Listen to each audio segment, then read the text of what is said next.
Good morning, everybody, and welcome to the 100& Change webinar series, Thinking Big and Communicating Clearly.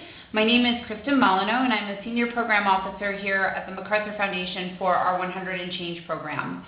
We are excited to have everyone on the line for our second webinar in this series. This webinar is From Theory to Logic to Action. So before we get started and I turn this over to our presenters for the day, I just wanted to go over a few things, a few housekeeping bits of information. First of all, the webinar will be recorded, and a link to the webinar as well as all relevant materials and a transcription of the webinar will be sent out within approximately 48 hours of the webinar ending. The webinar is closed captioned, so if you look to the panel on the left, you will see that there is a link for closed captioning. If you would like to have access to the closed captioning during the presentation, simply just click on that link and follow any directions that you may receive. During the course of the webinar, you may type questions into the instant messaging box on the lower left-hand side of your screen, and I will be monitoring the questions and will pose relevant questions to our presenters. We will try and get to as many questions as possible throughout the hour. And then finally, this is the first time that MacArthur has been running this type of webinar series, and we would really love to get your feedback. So at the end of the webinar, a brief survey will pop up on your screen. It's about five to eight questions, and we would love for you to take a couple of minutes to give us some feedback so that we can continue to improve on the webinar series. So with that, I'm going to introduce to you our two presenters for the day who will be leading our conversation around theory of change. Clemencia Cosentino is a Senior Fellow and Director of STEM Research for Mathematica Policy Research, and she is an expert on research focused on education practice and policy to increase access to educational opportunity. Her co-presenter is Swetha Sridharan, Deputy Director of Global Philanthropy at Mathematica, and her expertise is in designing and implementing monitoring, evaluation, and learning activities that facilitate data-driven decision-making for both nonprofits and philanthropic organizations. And I've had the pleasure of working with these two women over the course of the last 4 years on some of our education work here at the Foundation. And so I'm really excited that they're able to present to all of you today. So I'm going to go ahead and turn the conversation over to Clemencia. Thank you, Kristen, for your kind introduction. Good morning, everyone. I am Clemencia Cosentino. Thank you very much for joining us today. This is a topic that we care a lot about, and we were delighted to be invited to participate in the webinar series. So thank you, Kristen, for inviting us to join. Before we begin, I thought it would be really good for all of us to know who is participating in the webinar. So I want to ask you if you can answer a really simple question you should see displayed on your screen right now, which is whether you're employed at a research or academic institution, at an NGO, or with government or some multilateral organization. You can participate in this poll simply by selecting on your computer the answer and clicking on the submit button.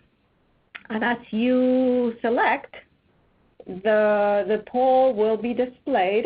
You should be able to see it in your screens as well. And I'll just wait just a little bit longer to see if others have a chance to respond before moving on. We are at Mathematica Policy Research, which is a research organization, a private research organization, and we have offices in about 10 locations throughout the U.S. I'm in the D.C. office, and Swetha is in Cambridge, Massachusetts. So I see quite a few folks have already responded, about 2/3. So I'm gonna move on.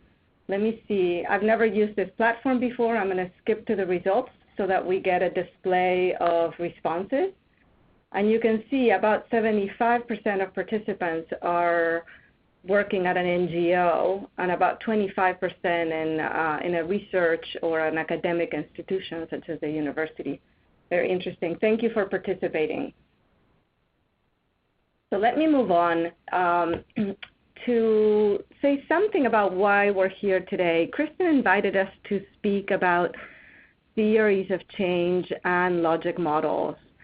And the focus of this presentation really is about how to develop strong theories of change and logic models that reflect your thinking, that are clear and persuasive to a donor that's reviewing your proposal, and that can then serve as a tool for you as your work progresses, as you implement your work for your project. So I am wondering, I'm thinking that most of you would agree with the statement that every proposal has two key elements that are always present. The first one is a problem that you are describing that motivates your work. It's a problem that you want to address or that you want to understand better. And proposals very often include very compelling descriptions of those problems and why they matter. It may be a particular disease that could be cured, it could be a learning problem that could be addressed, or it could be an infrastructure limitation that prevents a country from growing its economy. The problems are usually well-defined and, as I said before, compelling. And we see this very often in the sort of opening paragraphs of a proposal. The other element that we always find present in proposals is a solution to that problem that you propose. That solution is often some type of intervention that you seek to implement. Sometimes it could be a research project that seeks to advance knowledge or understanding about the problem, either understanding of the problem or knowledge about how to solve it. And these solutions or approaches that you're presenting really imply a theory of change. It's your theory about how you think that problem could be addressed or how knowledge could be built to better understand it. So what I want to suggest to you is that your theory of change is what sort of gives birth to your program. It's the program's reason for being, for existing. And it describes your pathways to change, to the change that you hypothesize is going to happen if you do the things that you're proposing in your proposal. So before I talk a little bit about how we think about theories of change, I want to ask you another question, which is, do you normally flesh out in your proposals a theory of change, either in writing or by including a figure or a picture, or doing both perhaps? If you could answer the poll that is now displaying, again, you just click on the answer, and this is about what you normally do. In other words, a typical practice for you or for your organization in drafting proposals that you submit to different donors. The answers are fascinating. I'm sure you can see them display. There is an interesting distribution of responses where it looks as though most of you, I'm going to do the graphic view because I like pictures. These are wonderful colors. Where most of you, about 40%, describe in writing your theory of change. Some of you, about a quarter, do both, describe it in writing and then present a picture. And a smaller share includes just the picture, and about 31% or around 30%, so a third of you do not do it. So this is very interesting. I think it'll be hopefully an interesting and compelling presentation for those who don't use it to see why we suggest that you do, particularly in your proposals. And for those of you who include a picture, we think pictures can be very powerful, although they are most effective in our experience when they are accompanied by a written description that links what is in the picture to your proposed approach. And it looks like about half of you are doing that or a little bit under. So thank you for those answers. That's very helpful to help us think through the remainder of this presentation. So why do we think that a theory of change is useful? It's because it really helps you articulate what you're going to do, develop a shared understanding with the folks that you'll be working with, whether it's an internal team or collaborators and partners you may have outside of your organization. It also really helps you identify clearly the conditions that you feel must exist for you to achieve those ultimate goals. And we often refer those as interim outcomes. What are the things that are going to happen that tell you that you're in the right path? And we can often measure those things. It also helps you identify the right strategies for achieving those interim outcomes. In other words, what is it that you need to do for those things to happen and to make a compelling case for the use of those particular strategies? And then it helps you really think about external factors, contextual factors. What is it about your environment that will either help you or be a barrier and that you may want to think about? It also helps you think about what is happening in your context that is really critical for your success. So the theory of change exercise is really an exercise in structured reflection, and where you lay out the pathway to change that you're asking a foundation to support. So it really helps you with strategic planning, but it also helps you inform how you study your own efforts, how you evaluate what you're doing as you move forward. So here's an example of a theory of change, of a very common intervention approach in education. So we often begin this exercise of thinking about a theory of change, thinking about the long-term goal. In other words, what is it that we're trying to achieve? What is the problem that we want to address or that aspirational goal that we have?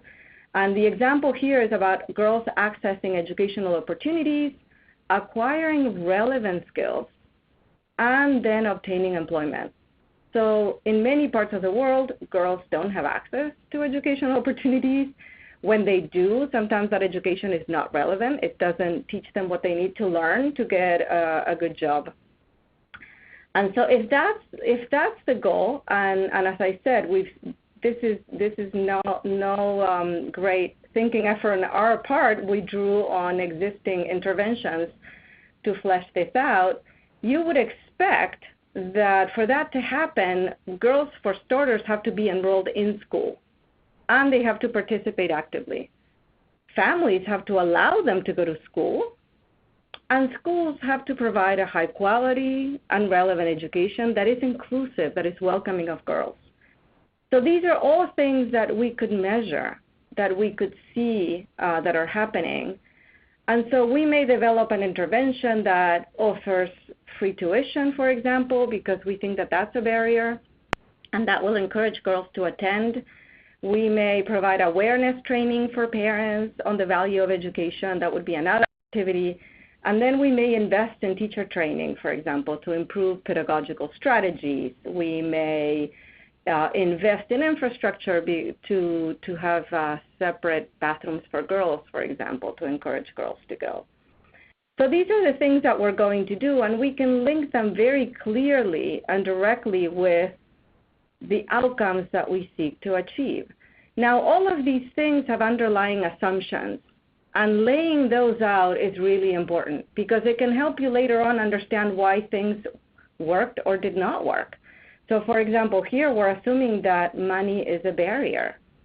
If that assumption is not correct, offering tuition-free education is not going to have the desired effect. We're also assuming we can shift cultural norms with awareness training. Maybe it's possible, but maybe we're being really naive to think that a 2 or 3 year intervention with some training for parents would actually shift cultural norms enough that I would actually see an increase in the share of girls in a given community going to schools. So what I want to suggest by putting these assumptions up on the board, and I'm not going to, or the computer, I'm not going to go through each one of them, is that these are crucial. They're part of that structured exercise in reflection, in thinking, and in making sure that what you propose is sound.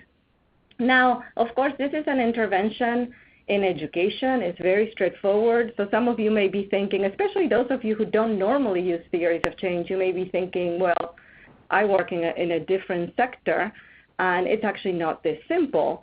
And what I would like to argue is that you should be able to flesh out a theory of change even in very diffuse and more difficult sectors. So I'll give you one example in science.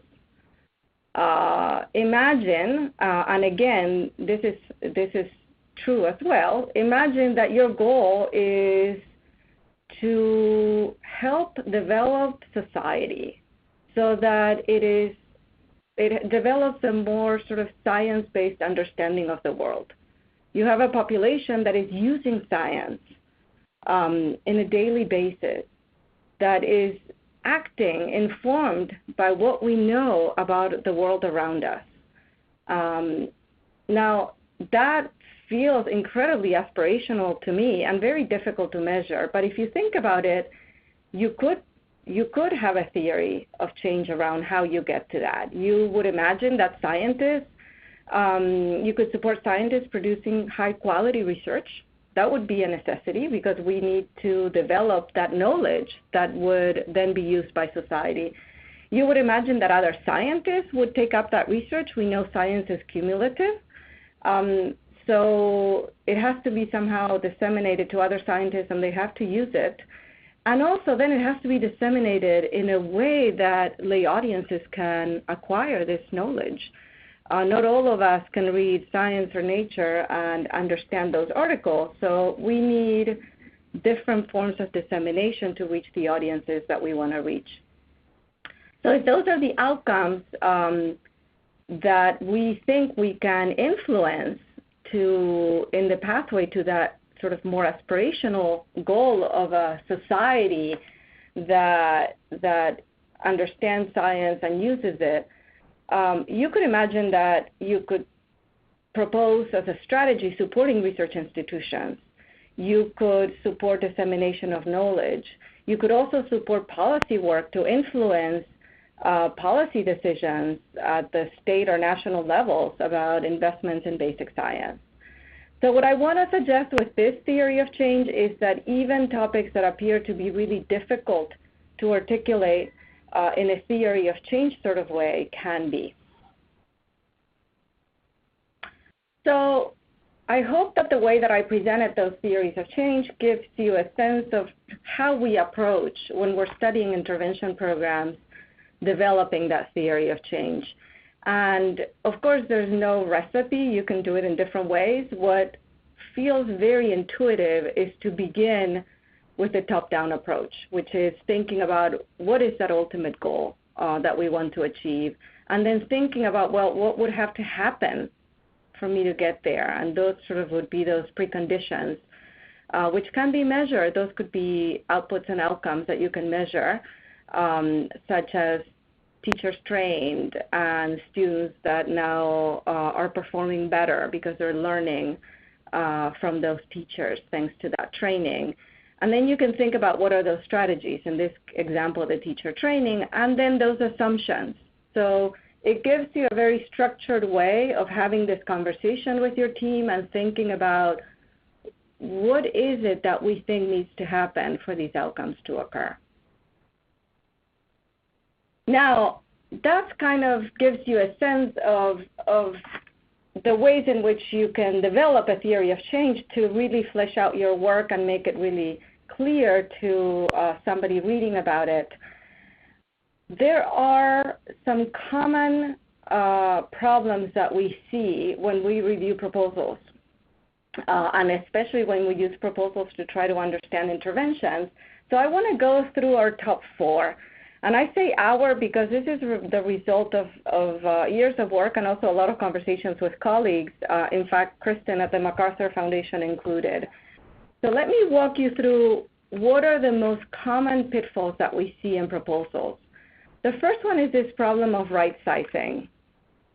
And let me see if I can move these slides out. There we go.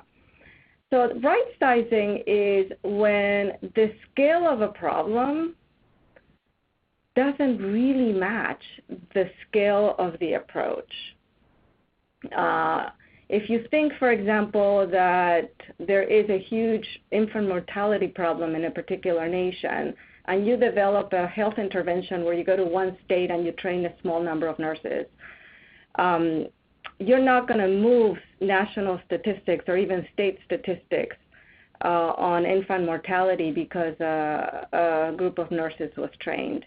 Now, there's two ways to think about this problem. One is the scale issue. Another one could just be that your theory of change failed to explain what you're trying to achieve with your particular intervention, because it may be that you don't think you can solve the problem. It may be that you think you can potentially pilot an intervention at a small scale to then see if it could be scaled up. Or it could be that you're trying to gain some insight into the problem that will help you then develop a larger intervention. So this could either be a problem of right sizing, or it could simply be a problem of not having really explained what it is that your intervention contributes to this particular problem. The other one is what we call the kitchen sink approach, which is, and we see this incredibly frequently, multiple interventions that do not work together to advance a common goal. So an example is, for example, an education intervention that includes activities that are focused on students.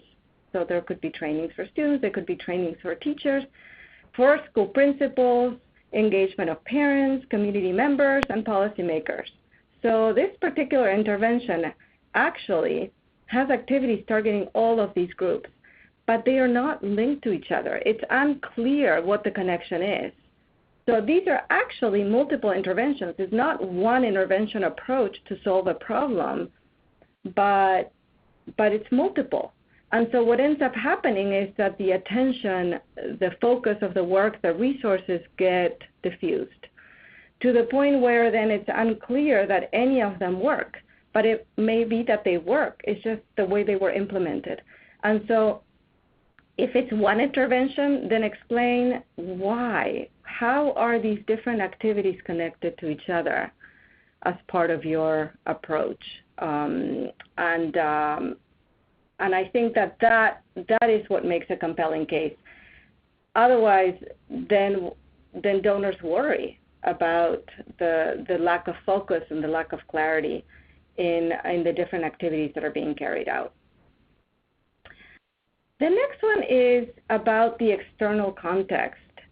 And we see this also quite a bit, theories of change that may be described, but they don't describe the context in which they're being implemented. So for example, taking a livelihoods program that ignores the realities of the labor market in a particular context. It could be that that program was quite effective elsewhere, but when it gets transplanted to a different context, it may or may not work. And so that needs to be explained. What is it that makes us think that this particular intervention will work in this context?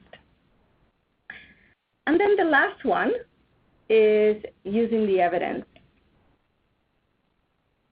Some of us, I think, are better at doing this than others. I think that the idea here is to use what's in the evidence base, to do a literature review and to understand the plausibility of that theory. So you're developing a theory of change. What evidence exists in the research literature about this theory of change?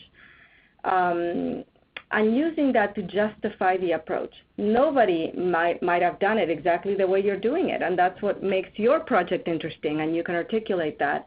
But then showing what has been done to show that one, you know the field, but two, there is some evidence out there to support the work that you're doing, and the combination of activities that you propose would be extremely helpful to reviewers to persuade them that this is a sound approach. that you've come up with, and I think it would help advance your theory of change. So I am going to hand it over to my colleague Swetha now, who's going to turn this theory of change conversation upside down and talk about how are those connected to logic models and how can we use them. Thank you. Wonderful. Thank you so much, Clemencia. As you said, I'll pick up right where you left off because logic models are actually an extension of the work that a lot of organizations do to put together a theory of change. So once you've conducted a theory of change process, you've zeroed in on your goal, you've mapped backwards to identify your intervention activities, what the logic model does is take what you've mapped out and turn it into a framework that really focuses on measurement. So the theory of change often helps you with the initial process of designing and strengthening your program. The logic model has more of a measurement focus. It includes more specifics. It includes all of the activities that you intend to undertake in detail, and it includes all the incremental changes on the pathway to your long-term goal laid out sequentially often. So before I move on and talk a little bit more about how to put together logic models, what the benefits of logic models might be, let's just get a sense of your interaction and your focus on logic models. If you could fill out this question here, do you normally flesh out a logic model in your proposals? Do you do it in addition to developing a theory of change? Do you do it as a standalone, just a logic model? Or do you not generally flesh out a logic model in your proposal? We've seen a variation across the years of reviewing proposals and working with implementing organizations. So we're just interested to know what the distribution might be in this group here. And I'll tell you a little bit in a second about what our recommendation is typically. I'll give you a few more seconds to submit your response so that we can get as many people's results in here as possible. Hopefully you can all see the numbers changing on your screen.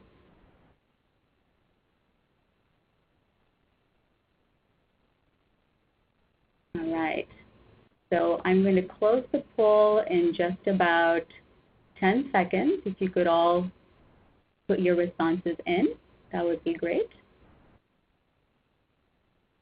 Okay. Excellent. So these responses are quite interesting. What we're seeing here is that a lot of you, the majority of you actually do not complete a logic model, and hopefully we can convince you through this presentation to include them in your proposals, and that the power they can have in terms of measurement, both explaining your program and in terms of measurement further on in the implementation of your program. And several of you also seem to do it together with a theory of change, which is great. And that's our recommendation. I think, like I said, they serve slightly different purposes. The theory of change helps you on the front end with developing, refining, strengthening your intervention by working backwards and by identifying those risky assumptions and integrating strategies into your intervention to address those assumptions. Once you've done that and you feel comfortable with your program, and the design, what the logic model allows you to do is to take the next step, to say, let's put this into a format that helps with measurement of what happened and what changed as a result. So more specifically, what the logic model does is it helps you identify those step-by-step changes, those incremental sequential changes that your program aims to bring about.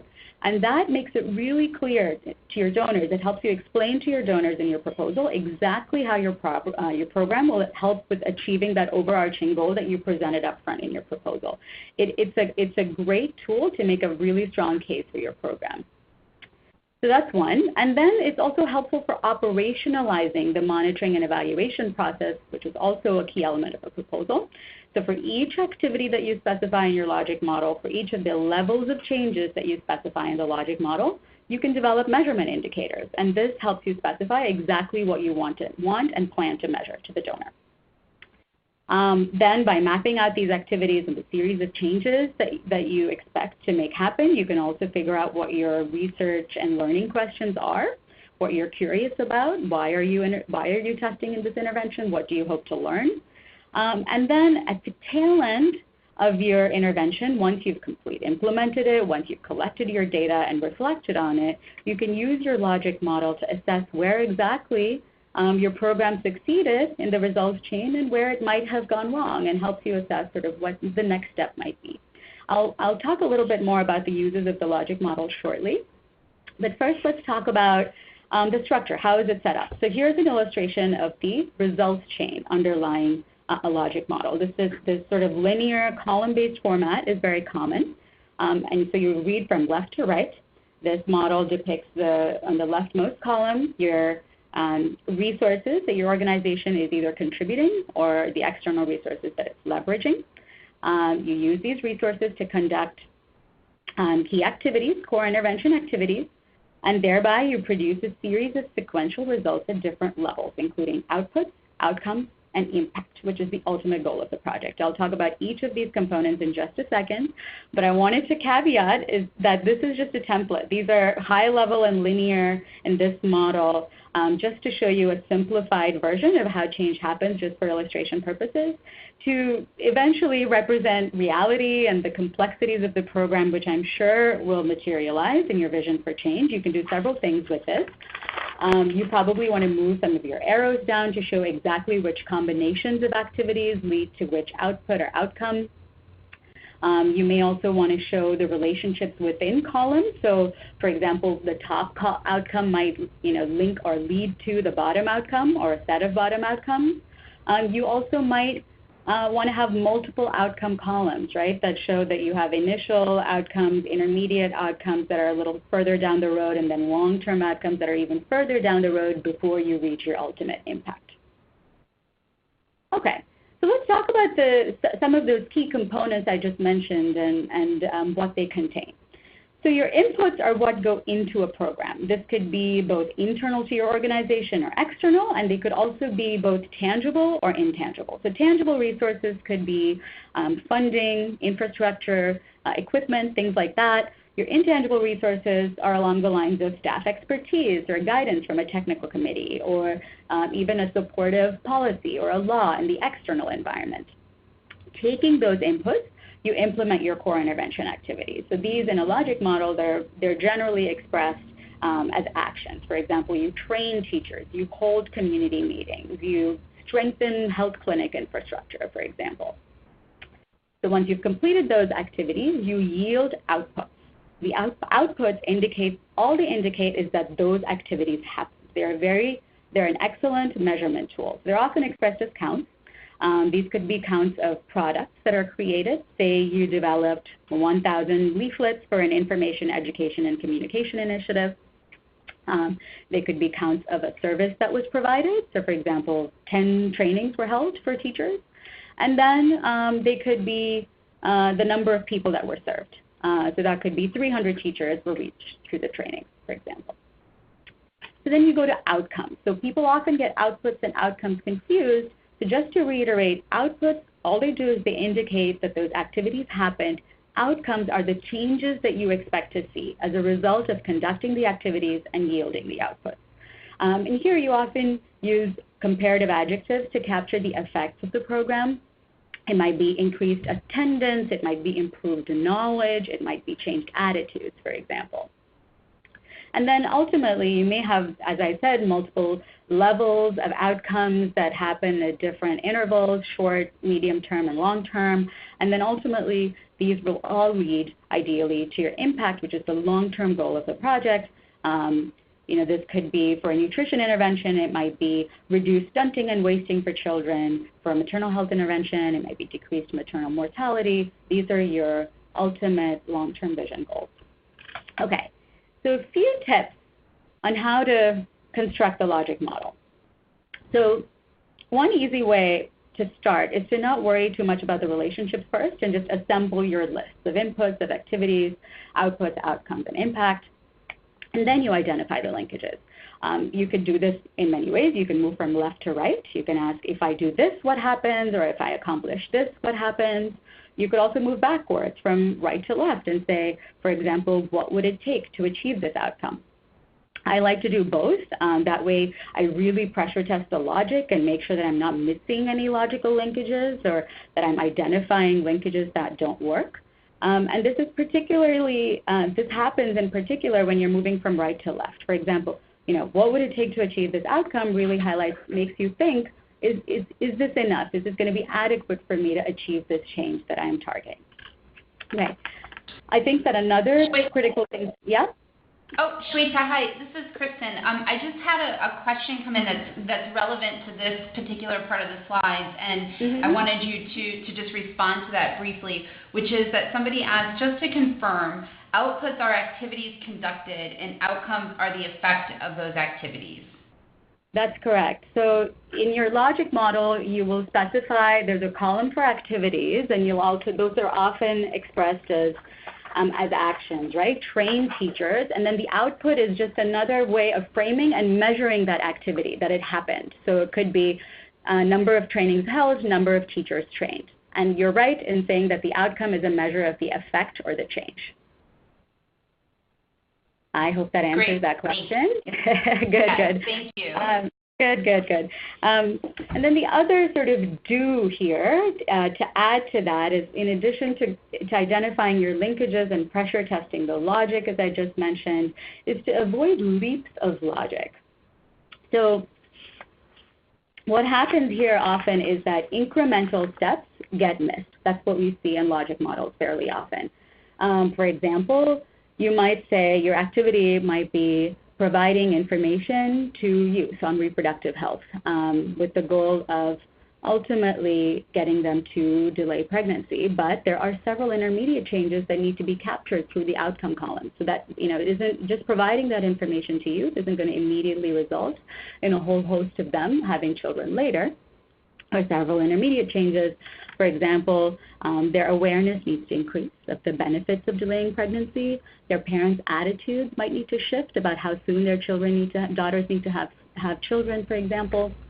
So it's key to capture, as you go through, to make sure to capture some of those incremental changes as well, and that'll help you measure your change and show your donor, other researchers, other program implementers what effect your program might be having.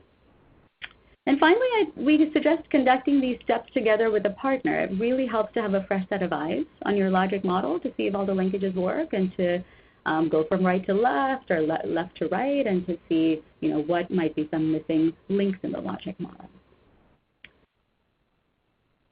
I thought it might be helpful to walk you through some of that using an illustrative logic model. This is a logic model of the program that Clemencia talked about, the secondary education program.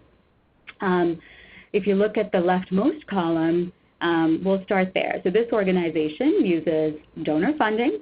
It leverages the expertise that rests internally within the organization of its staff, and then it uses its existing partnerships with the government, with key stakeholders and policymakers. It uses all of that to implement multiple intervention activities. There are multiple boxes here, but I will focus on just one so we can walk through the logic here from left to right. So what I'll focus on here is providing awareness trainings for parents on the value or returns to secondary education. So parents might feel that secondary education is, it's not relevant, it's not aligned with the needs of the local labor market, and they may think, for example, that their daughters should be marrying early, not necessarily prioritizing secondary education. So these trainings seek to target those assumptions and shift those assumptions. So then your outputs, like I mentioned earlier, might be 1, the number of parent trainings conducted, and 2, the number of parents who attended that training. You see this type of measurement happening all the time. A lot of grantees will use this as their monitoring indicators and report that to the donor. But you want to make sure that you're also set up to collect data on what the changes are and what the effects are of the program. So what might happen by providing these trainings? Your parents, 1, may become more aware and knowledgeable about the returns to secondary education. They may become more convinced of the need to send their girls to school, for example. Their attitudes might shift. And then ultimately, it might end up with more and more parents sending their daughters to secondary school. So this is one way of influencing one of your long-term goals, which is to improve secondary education access. So once you have all this in place, once you have your logic model in place, you can do a lot with it. You can use it on the front end of the evaluation to develop a really strong learning agenda and plan. And what this does is that it helps you identify what to measure, one, and this includes learning questions, indicators. It helps you lay out how you will answer those questions and collect data for indicators. That is, that might entail specifying what data sources you need and which methods you'll use, evaluation methods you'll use to measure change. And then ultimately, it also specifies how you will use the evidence. So what are the key audiences that you're trying to reach? What decisions do you hope to inform using the evidence that you generate? And that's all your learning agenda and plan, and the logic model is a really critical building block for that. And then once you generate your evidence, you come back, you take this tool that you created, and hopefully you keep iterating on it over time. As your program keeps being refined, you hopefully are tweaking it and keeping your logic model up to date. You generate all the evidence that you plan to collect, and then using that, looking at your evidence, looking back at your logic model, you consider your next step. Let me talk just to give you a sense of how powerful this tool can be. Let me just talk you through two of those steps. So here's an example of how you can use a logic model to develop evaluation questions. You can look at the boxes here, the inputs, activities, and outputs and outcomes boxes here. Links to each of these boxes are what questions. So these could be what happened, what exactly happened, right? Very often you have a plan and then you train a bunch of people, they go out into the field and activities get implemented, but you need to find out what actually happened and how that was different from what you intended. So what actually happened on the ground, what activities were implemented, what outputs were yielded. You can also ask then, this is critical obviously, what were the effects or impacts of the program? Those are your what questions that are related to the boxes. Then look below at the two comment boxes at the bottom of this slide, which point to the arrows. So these are the arrow questions, and these are how and why questions. So these might be, how did the activities lead to the initial outcomes? Or why? Why did positive outcomes materialize for some populations and not for others, for example? So this is an example of how to use a logic model at the tail end of your program. Once you've generated evidence, you've done your monitoring, you've collected, you've done your evaluation, you have this rich pile of evidence, and you're looking back at your logic model and you're saying, okay, what does this mean for my program next? I think if you look at the topmost row here, this is a successful intervention where you have gone successfully from inputs to activities to outputs to outcomes to impact as you envisioned. But in other cases, you might find through your evidence that your program wasn't successful because it wasn't implemented correctly. It was an implementation failure. We see this all the time in cascade programs, for example. When trainings begin having excellent quality, but as they get cascaded down through step-down trainings, they get watered down and they have low fidelity to the original training model that was envisioned. So in this case, you still don't know whether your theory, for example, a training will lead to specific changes. You don't know whether that's sound or not, because the program logic broke down well before that. So your programmatic decision here, in this case, might be to try next time around an alternative implementation approach. Now, in other cases, if you look at the third row here, you might have had excellent implementation. Everything worked out very well as you planned, but your theory doesn't work. So, for example, there have been several initiatives to build toilets in rural areas in India, but they often end up being only supply-side interventions, and they're not matched with demand-side interventions. So people end up using the toilets, which are often, the only waterproof structure in their village, to store grain. So in this case, you might say, okay, my intervention design itself might need to be modified the next time around so that I can achieve the outcome that I intended to achieve. So hopefully That has given you a sense of how powerful these tools can be, both at the front end of your program design and proposal process, and at the tail end when you're refining your program and thinking about how to tweak it, maybe writing another proposal. And we'll stop there and see if you have any questions for either Clemencia or me on theories of change or on logic models. Excellent. Thank you so much to both of you. We have a question from one of the first questions that we have, which I think is an interesting question, and I would love to hear your response to it because we often get this as funders. And the question is, regarding the research portion of a theory of change, many donors, whether that's 100&Change or other donors, research is expected in the proposal, but the funding for that research can often be a hurdle for many projects. How can we fundraise to support that research component specifically? And what I think is interesting potentially about this question as well is from your perspective, I think there's, one answer I would give from a donor perspective is that there are certain donors that's what they want to do. They want to fund research, right? So first of all, it's matching where you are in your project cycle to the right type of research. But I also wonder whether or not you all can talk a little bit about some of the common things that you might see in terms of what organizations could easily build into their project proposals so that they are building research and evidence along the way. Sure. Thank you, Kristen. This is Clemencia. So we have seen this issue throughout our work, and in fact, we've seen this problem present itself in two ways. One is with respect to conducting research on an intervention, and another one is disseminating the learning from that intervention, which usually has been accumulated and is available at the time the grant is over. So there's no longer any funding available.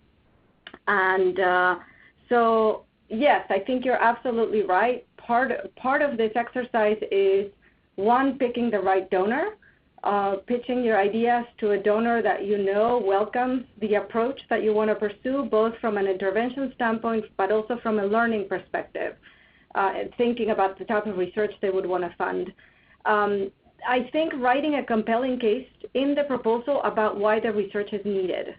In other words, it can be part of your theory, and if you're trying to develop a theory and then to test some hypotheses about it, explaining to your donor why it's critical that this research happen and that the funding be earmarked for that. The other piece of this is that there's often funding for monitoring, for evaluation, for learning. Sometimes it's called MERL, whatever it is called for the particular competition.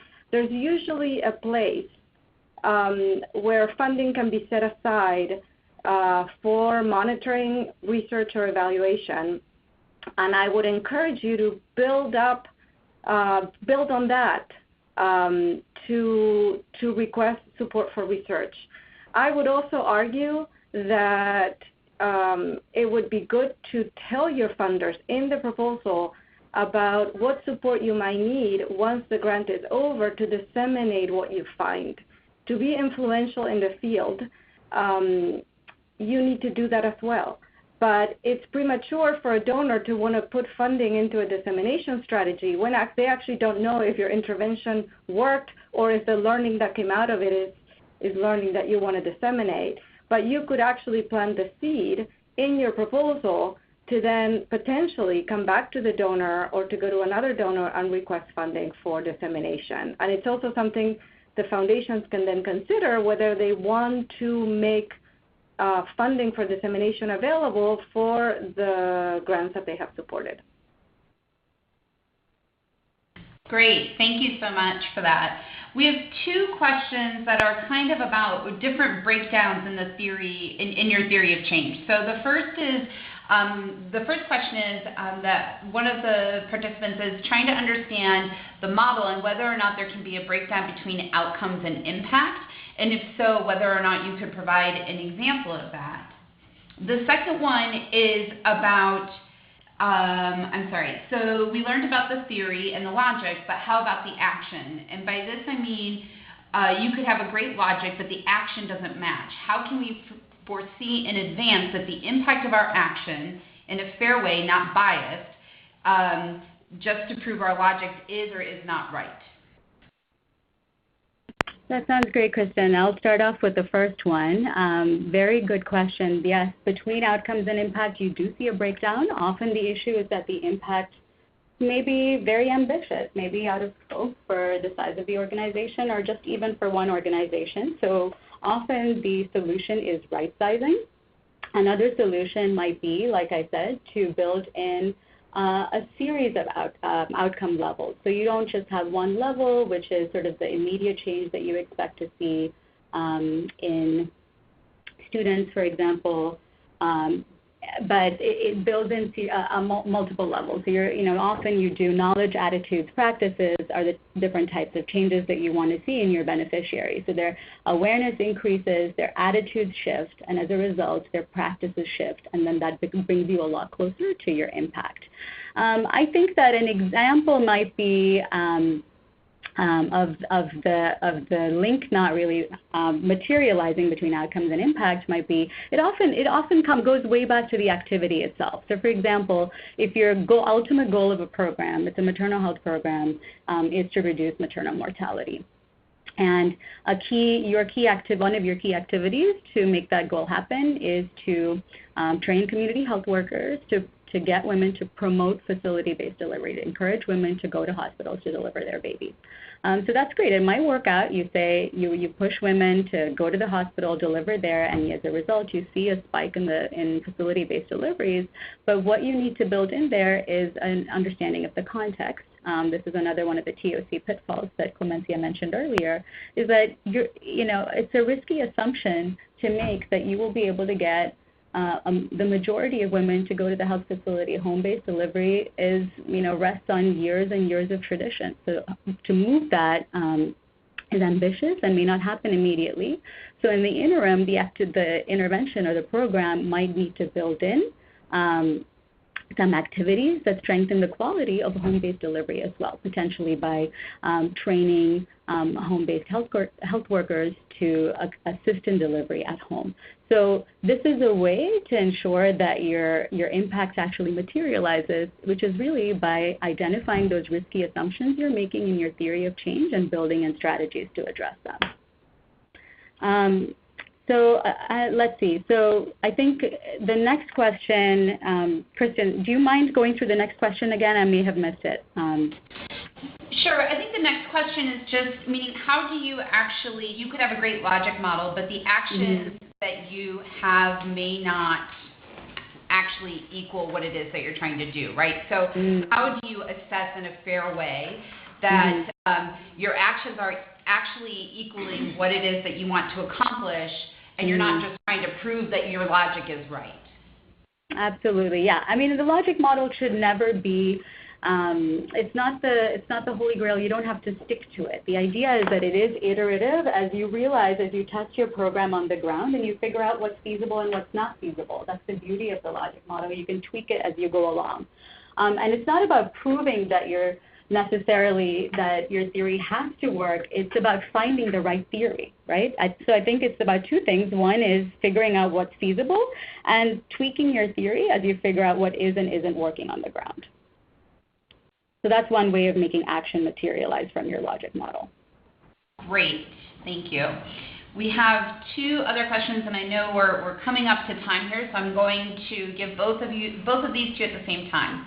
One is a question around, there's a couple that are kind of related to this, that there's literally hundreds of projects that happen all across the globe in all sorts of communities, and often organizations go in and do work, but then the follow-up documentation to show what has and has not worked in the past is not necessarily there.